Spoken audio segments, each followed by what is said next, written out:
Alright, so everything is recording. We'll go ahead and we'll get ready. Let's go. Alright, man. Hey, thanks for coming over again. Hey. Appreciate you coming by anytime you can. Thanks for having me here. So. Always. Yeah, I don't really like playing games with you anymore, so that's why I'm going to actually try sitting you down and showing you some... So we're just going to talk about games instead of actually playing games. Pretty much. Okay. You've been demoted Thanks. to game viewer. Is that because I won too many times? Yes, exactly. You have too many times crushed me, so now you just get to look at games, not actually proceed.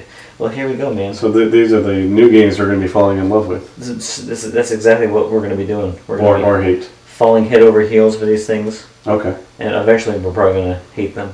Okay. Like we hate each other. I'm sorry, you had to know sooner or later. Alright, so let's go see what we got. Oh, water again. What is this? This seems to be a theme here with me. I don't know why, but things are bubbling over. And again, I don't... Did you know we were going to be learning about chemistry? Science? Yes, this chemistry 101. We need to start learning what temperature... This is actually about board games and not cardboard manufacturing. Yeah, exactly. Okay. Oh, there we go. Oh, see, there was maybe a theme there. That was... He got his beard in the pot and it overfloweth with goobly gop. I see where you're going with that. Yes.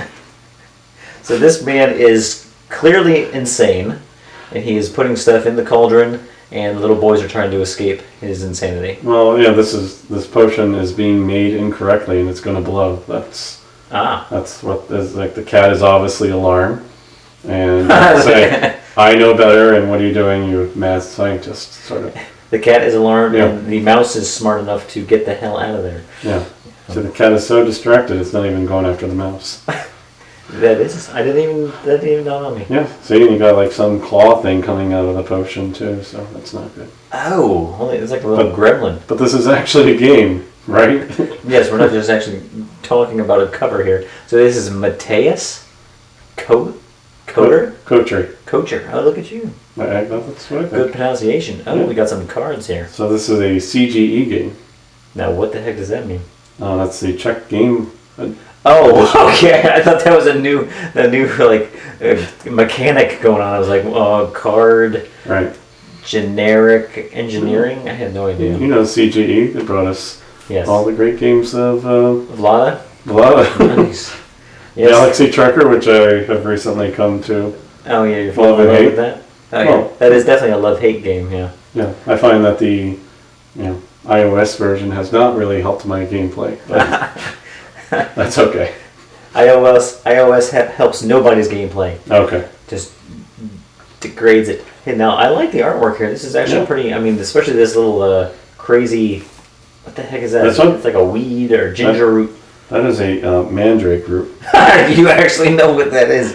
Wow. I've actually played the prototype of this game. Oh, you have? Yeah. Oh, okay. So the artist, just because we like to give props to people who put the hard work into designing and drawing up these good art files. David Cochard, I think it is. David Cochard, I've heard that name before.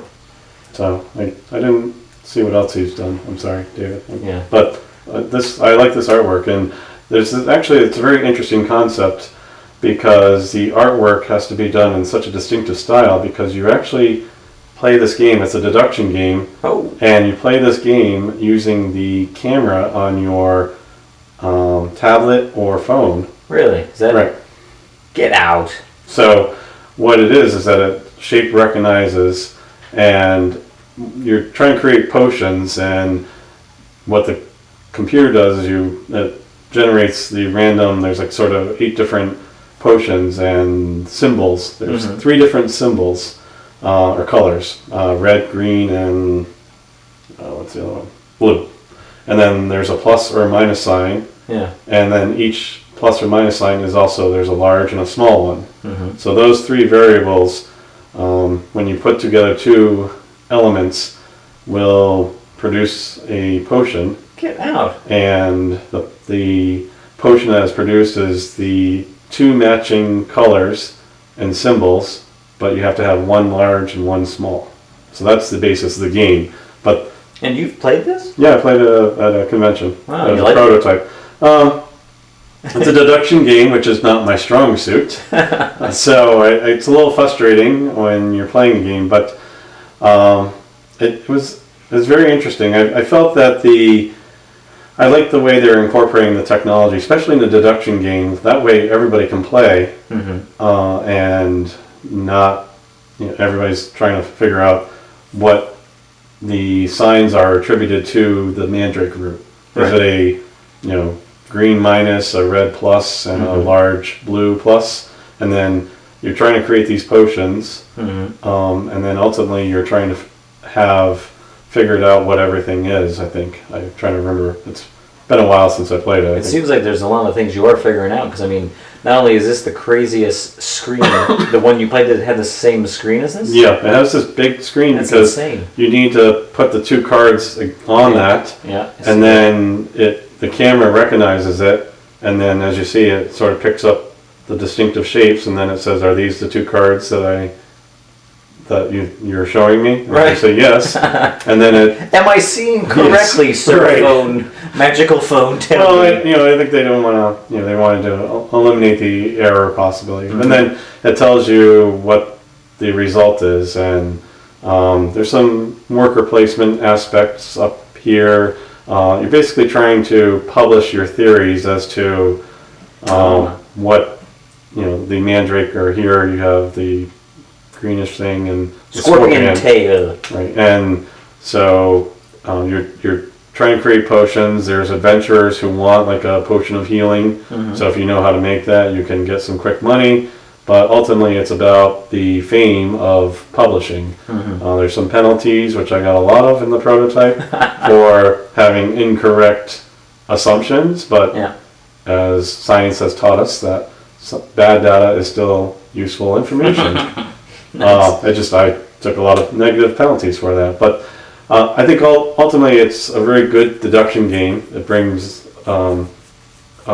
it raises the bar a little bit on the deduction games. Right. And it worked pretty well. The phone we were playing with that the prototype had was a little slow. So I think this could be the only downside if this isn't working. But there is a way that you can have a non-playing person check answers. So there is so a sap. Yeah, sucker.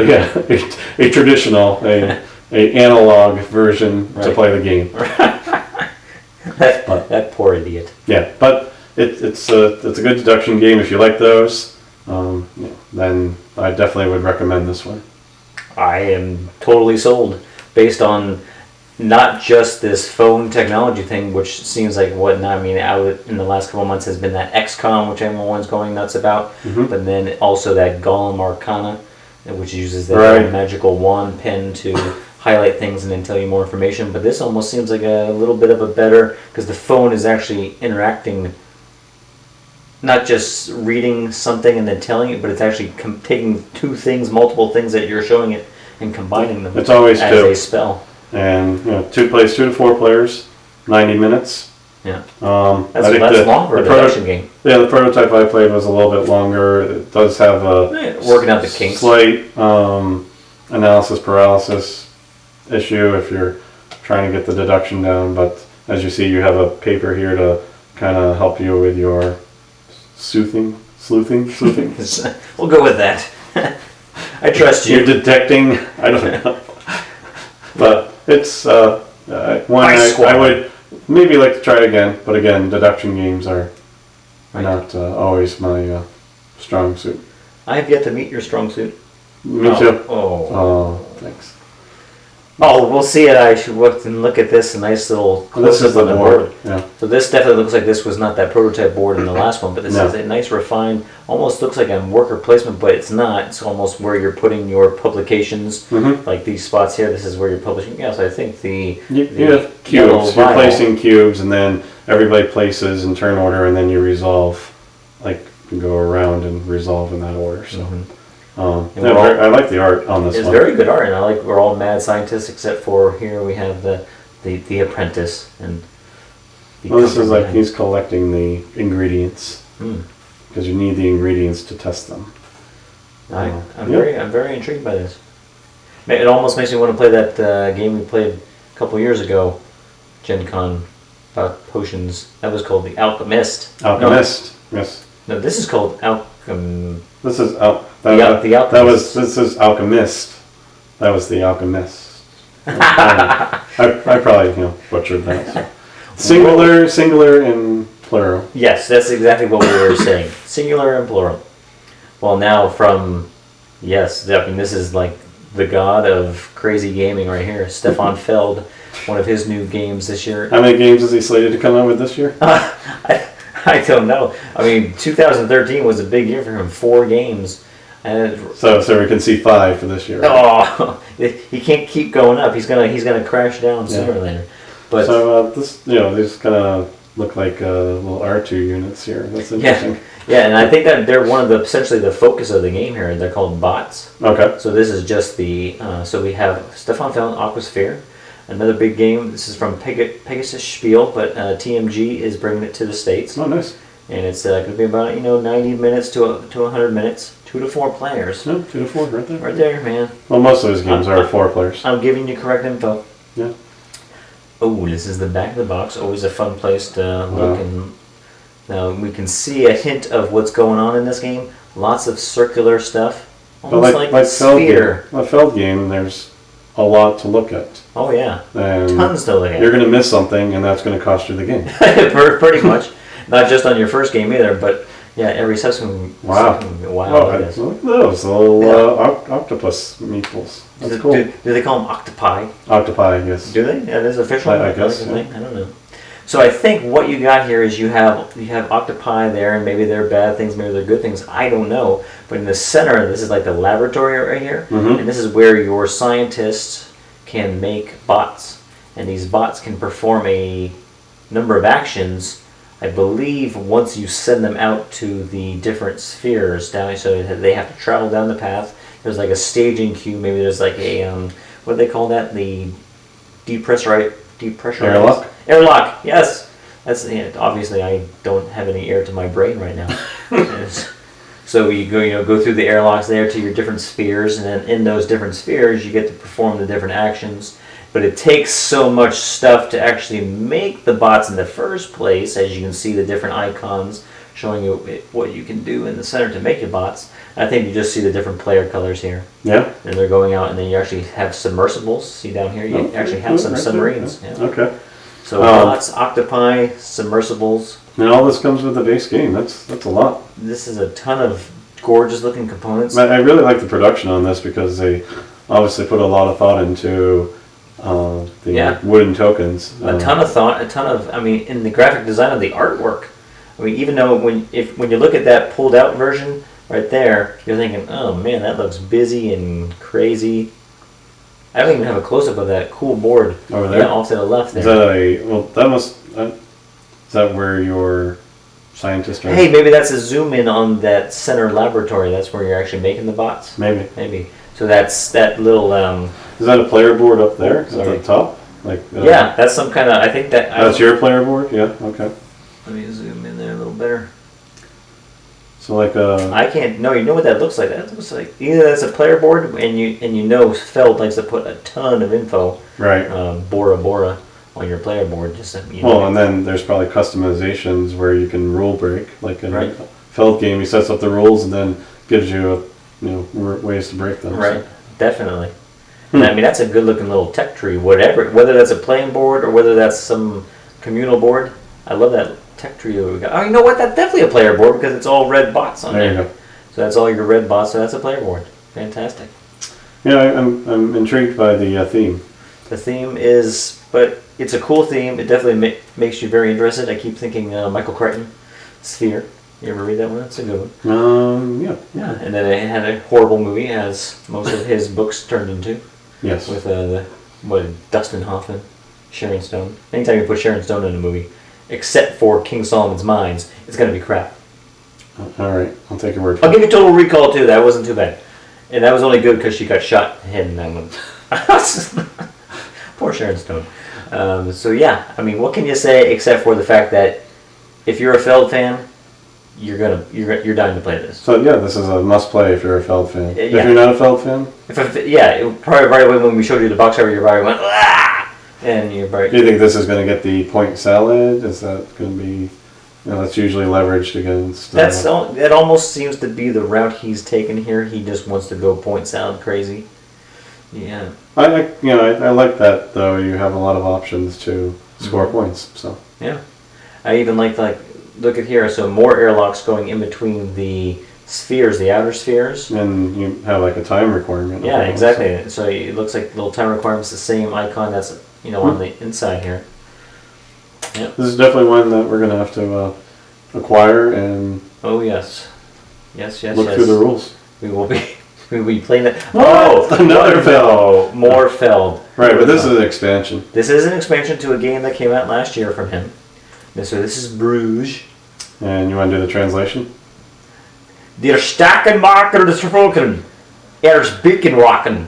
No, I cannot translate The that. city on the Zwin, Okay. Okay. which apparently was where Bruges is, but That's important. That's important. yeah. Important to know. Oh. So There's the man himself. Yep. Der Opfer. I think it's interesting that there are certain designers where they now have their pictures on the back, and Feld is definitely one of them. And I'd like to see that more from publishers. Yeah. No, it's good. Yeah. But at the same time, it's like, do they have that little to say about the game? Well, this is an expansion. It is an expansion, and look what it adds. It adds this awesome board to the bottom of the main traditional Bruges board that everyone knows. Right. And it's got, it looks like it's, that's what it, so you just told us, the city on the sea, or the city on the Zwin. Zwin. And that's almost what it is. It's almost like, hey, these canals that run around Bruges, how do they connect to the main body of water? That's almost what this is. Cool. So it does a fifth player. Ooh. And so ships arrive on a roll of 3 or 4, and they go face down, and then you use the color meeple to take the ship, and then you get whatever, you get like a bonus on the other side. I'm intrigued. I am sad to say that Bruges itself is a game that I'm not against. I do enjoy it tremendously, but I just have not played it enough. And even though I've maybe only played it less than a handful of times, I'm like, I gotta play this. So interesting, with Feld games, most of them are 2 to 4 players. Do you think adding a 5th player to Bruges, like why not add the 5th player in the base game? Or do you think the 5th player needs this extra option to balance out the play? I think that's a good sign. I think that's a sign of a good design, is that the 5th player balances out the expansion more. But it does seem to be the trend here late that, this new expansion gives you the components and the ability to play 5 players. Because obviously, I'm thinking that this is not a expansion. This had to be already as part of the master design. I think so. Okay. It seems that most of the time they are. Because Notre Dame, which was another one of his, that plays up to 5. 5 out the box, yeah. So it actually plays, like, I think it plays well with best with 5. There's a lot of interaction. Yeah, But this is with expansions. I mean, I think they're good for the hobby and for the games that they expand on. But I mean, I haven't played Bruges 1,000 times, so it's not like I'm exhausted with the game. I could play the base game a few more times before I even picked up the expansion. So, I'm wondering, does the expansion have to come? Like, what's the time frame of expansion to be relevant to the game? Does it have to be exactly a year after the main game is, or could they have code of conduct for expansion releases? I don't know. I mean, could they have held this out another 6 months, or is the timing? I think it's big to have timing sooner rather than later, before the game is forgotten and people have moved on to too many other new things. While the game is still talked about, while it's still in that cult of the new status, Sure. get the expansion out there while people are still even know what it is. Yeah. I mean, right now, if you release a expansion for Wolfgang Kramer, El Grande, even though it's a classic game, it's a much beloved game. People are really going to be that excited? Sure. No, because it's just Okay. it's too old, and people really. I think it worked in this case because I have Bruges and I see there's an expansion and I want to play the base game again now, get it back on the table.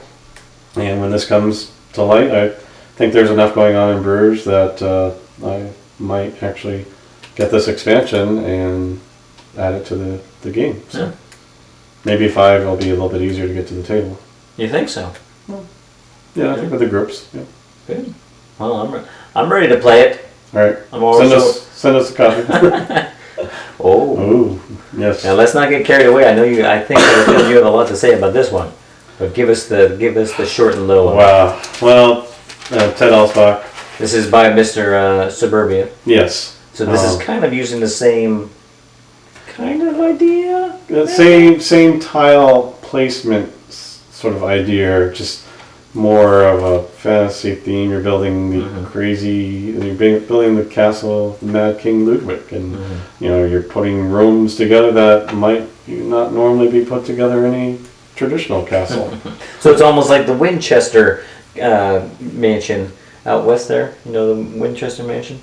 She just kept building. She just kept having rooms and staircases added on that led to nowhere. So yeah, this is one that who are the artists on this? Keith Curtis and Olin Tim, I think, are the artists. Very minimalistic style. Well, I think with like Suburbia, it's a lot of the how you score is on the tile, and you need that to remind you because you're gonna score points based on what you placed here. So, like here, you have the 9-pin alley. Well, if you place it next to a sleeping chamber, you're going to get a negative point because those two things aren't really working well together.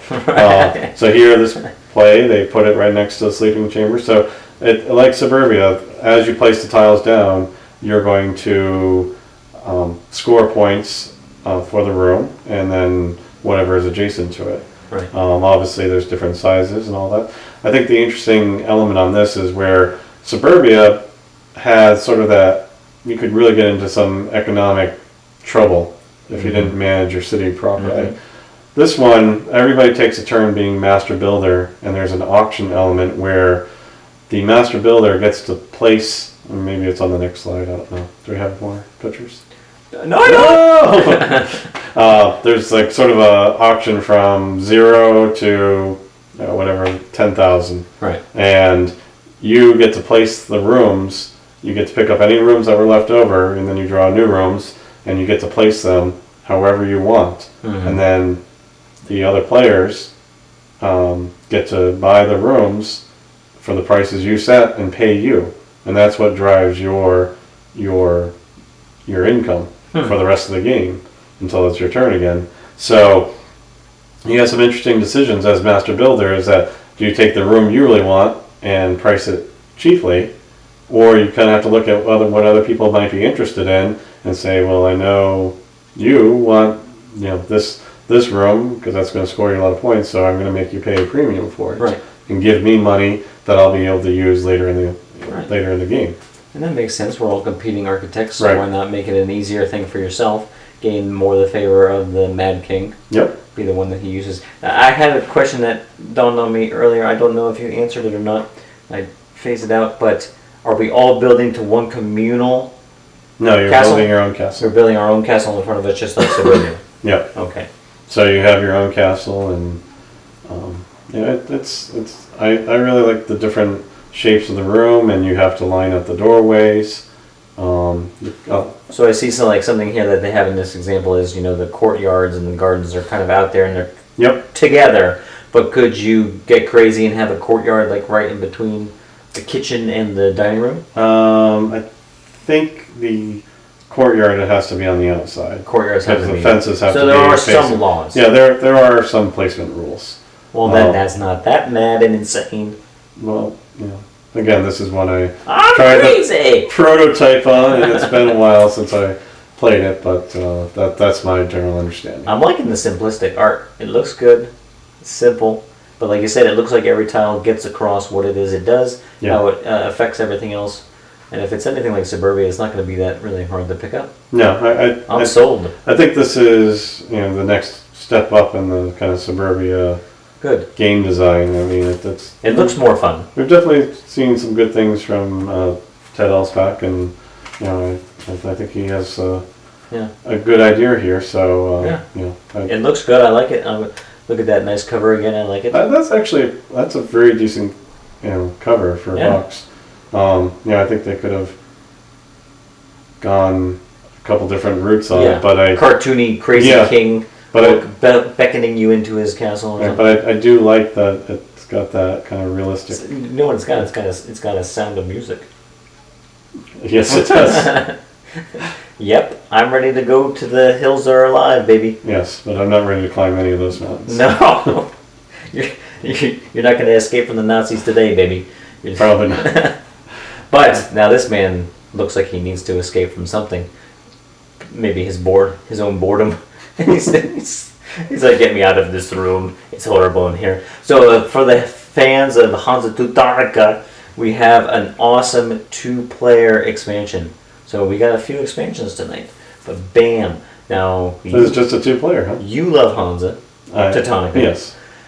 This game, now I don't know if you ever played on the original main board, but it has 2-player ability. It has 2-player rules. Okay. I've tried it a couple times, and you're taking small components and you're blocking off certain areas. And I know I don't have the main board here, but essentially, imagine the main board is double, maybe even tripled, and you're trying to block it off, but it just doesn't make sense because I want to go over there. No, you can't go over there. Not in a 2-player game. This game takes care of that. Boom, smaller board, more confined, so 2 players are they're battling right away. And so, I mean, if anyone's not familiar with this game, if you've forgotten everything, which is possible, it's all about essentially route building, but in a very different way than you look at this and you think train game, right? It's gonna be like a train game. I'm just, I'm gonna, ticket to ride. I'm gonna claim this route, and then once I've claimed that route, it's mine. Not in this game. Once you claim this route, your stuff goes away, and then you claim one of the 2 cities that are at the end of said route. And it's all about connecting the cities and having a nice chain of cities. But people can, or the enhancements. There's awesome enhancements that let you do all these crazy things that I like how essentially game breakers. the cover of the box. Well, Okay.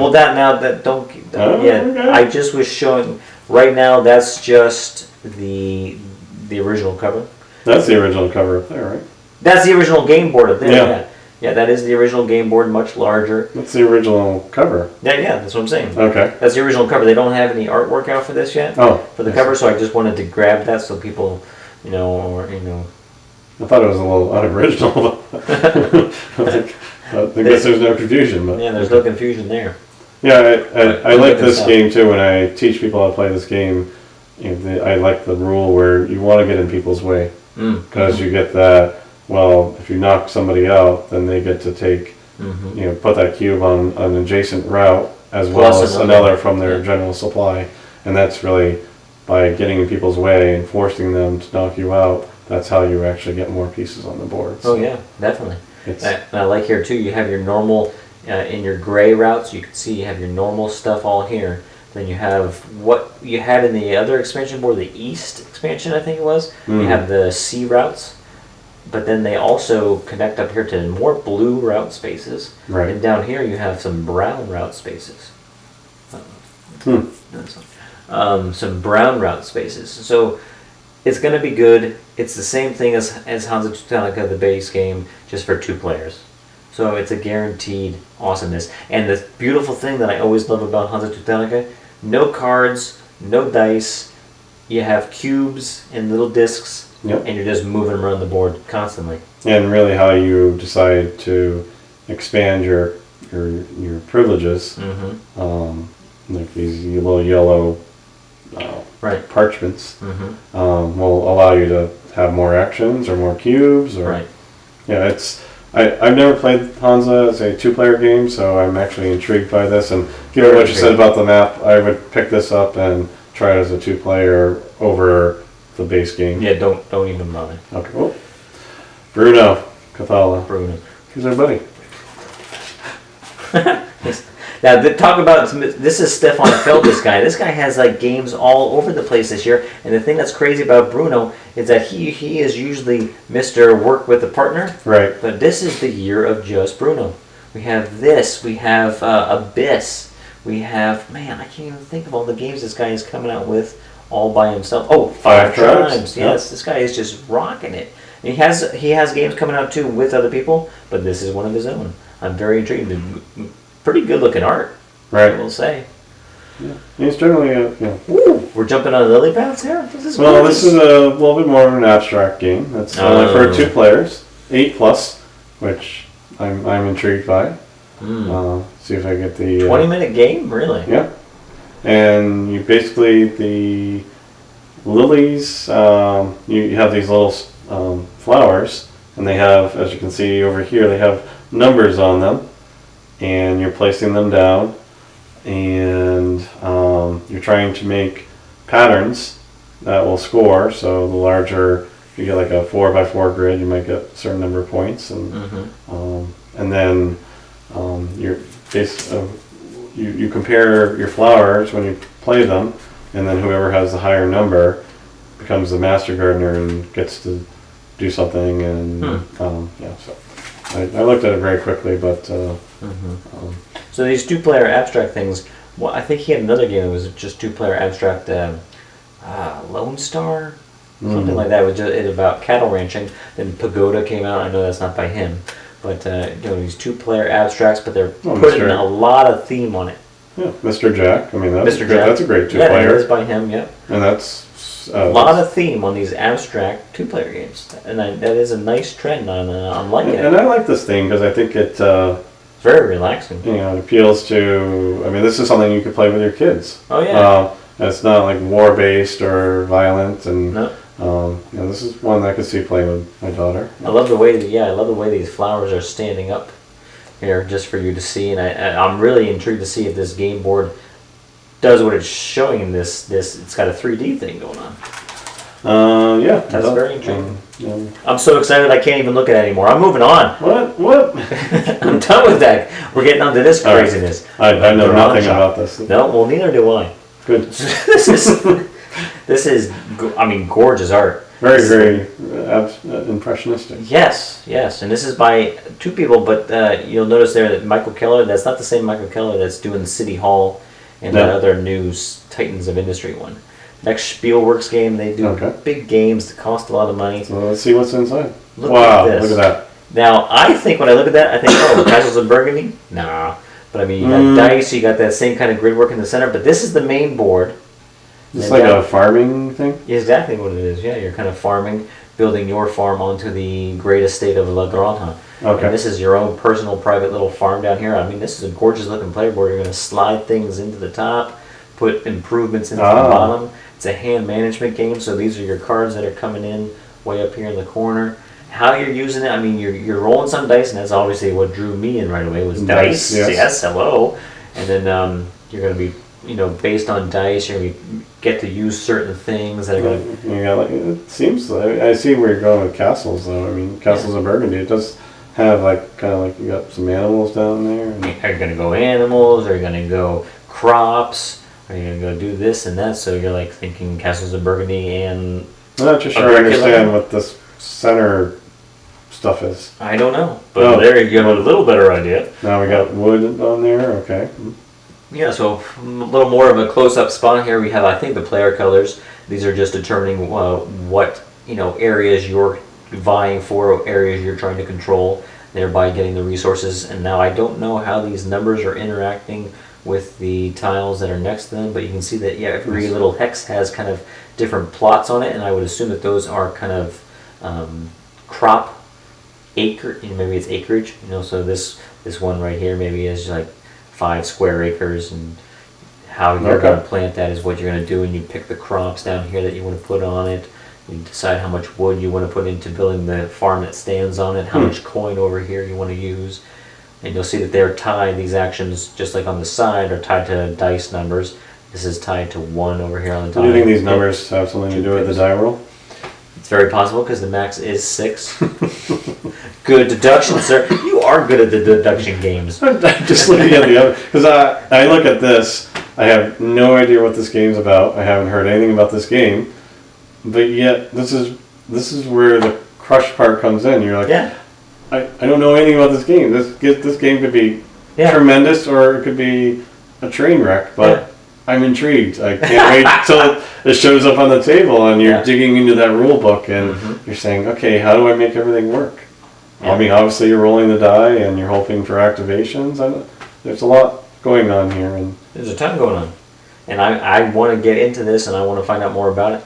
And I mean, that's your player board right there. Look at this. You're out in your barn, your farmstead. You're actually putting numbers down and they're flipping. What are they revealing? You get donkey tokens. do we have an English publisher for this already? Or? Yeah, Spielworks is delivering it over here. No, because So- I see just the German text. So Oh, I don't know if it's an international version or how that's officially working, but I know it is available here in the States. okay. Spielworks is Well, delivering it over here. so it's not completely language independent, but No, and again, I don't know if that's if there's multiple languages in the box, but that does look like it's some picture of the donkey that's kind of Yeah, captured me. So that's captured you. And see how you use your cards here. So your cards are kind of going in like innovation style. You're Yeah. melding them. So based on how they are, and they kind of stack, and you see them over here, but they're doing different things. This is maybe like crop. These are the crops you've planted, and these are the bonuses and abilities that you're getting over here.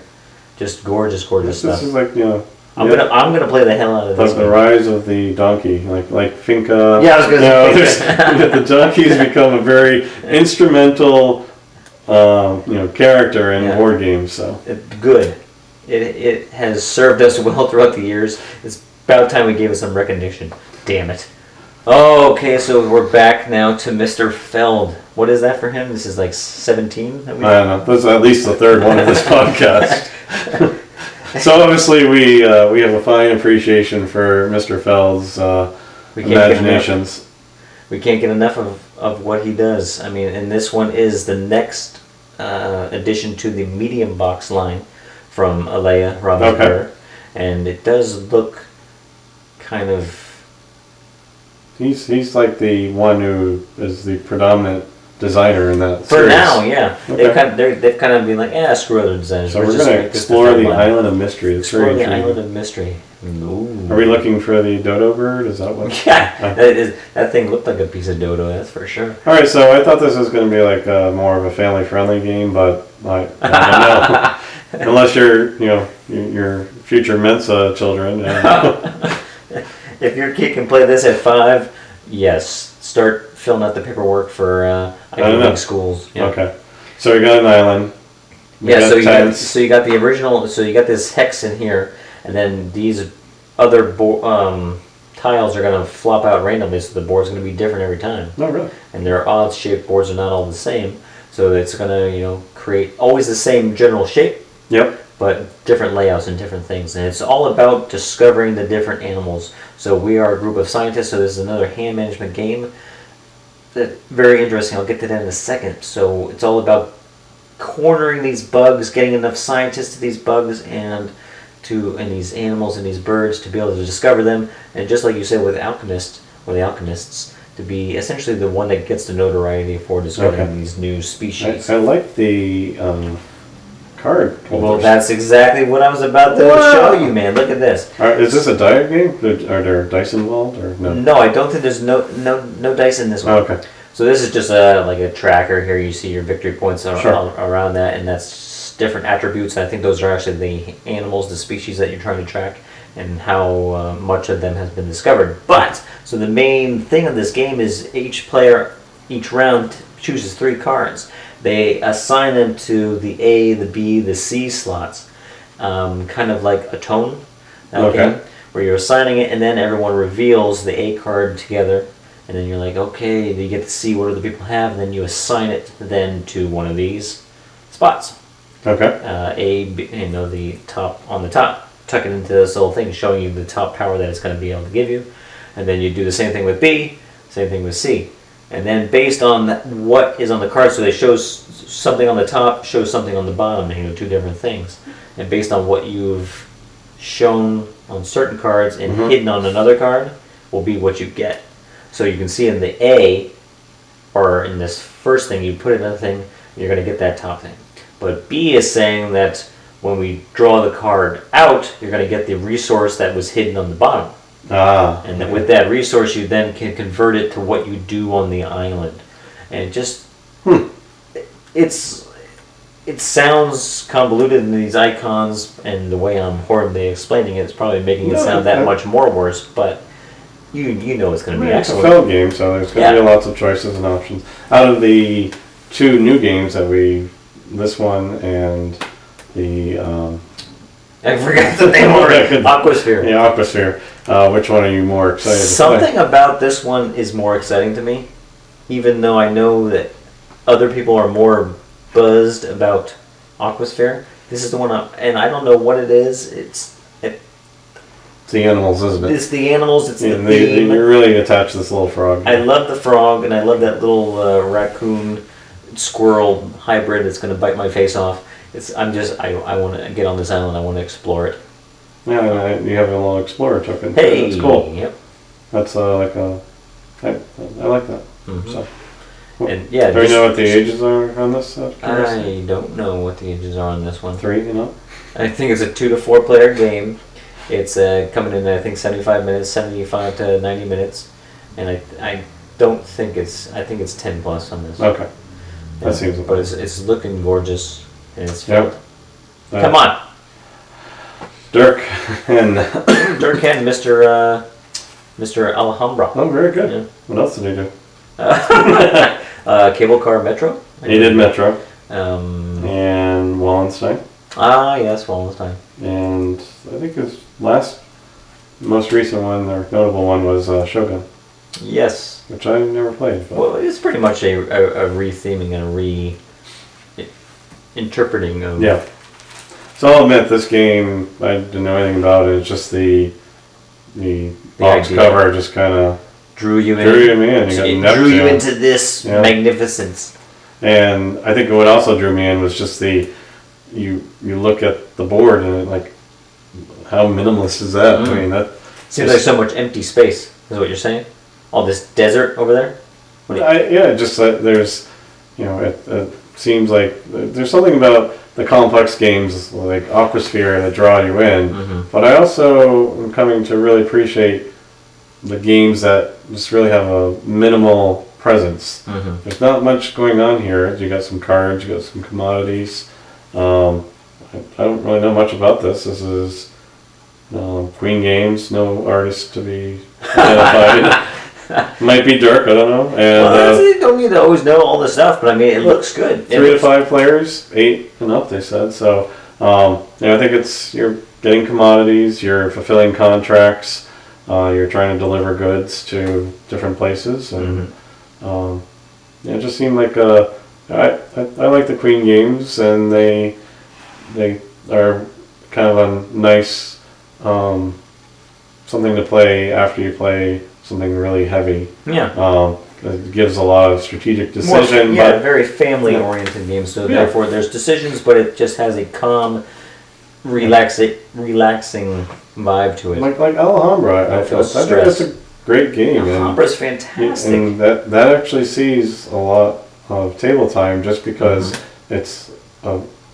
relatively easy game to teach. It's got some gateway-ish components to it where you can help new players through making the decisions and reminding them, and it just has a quick play. And I think this might be another success in that same venue where it's going to be collecting commodities and trying to fulfill contracts. And I will say the cover art had me a little frightened, but I am... How so?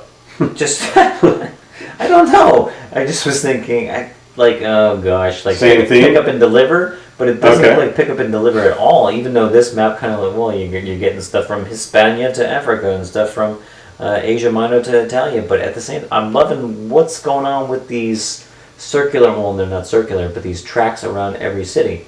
You have it here in Asia Minor. Yep. You have this, and it's in every city, and everyone's little colored discs are. Right. Counting around it. What is that all about? I'm loving that. Track the number of deliveries you make, so you get prestige points at the end of the game. I'm very intrigued by this, and I like on this other one we saw, you have different commodities here that you're stacking and using. Kind of this is like Seven Wonders style, no? Don't you think? Sure. You're stacking these things and seeing how they relate to each other. They're also giving you maybe money in the center, and this is the order in which they'll act out. So you're maybe you're planning out like Wallenstein, maybe. Yeah, maybe that's your ports that you're delivering. I don't know. I like it. What don't I like tonight? I don't know, but this all looks good, and I'm loving this artwork here. This is definitely feeling like to me, I call this like a Sunday morning game. Yes. I just want to relax with it. I don't want to stress my brain. You got I just some want to play relaxing music on. Yeah. Not play with you. Play with somebody else. So from peaceful to death for everyone. Okay. Shangu? Zangu? I don't know how to say this kind of stuff. I got nothing.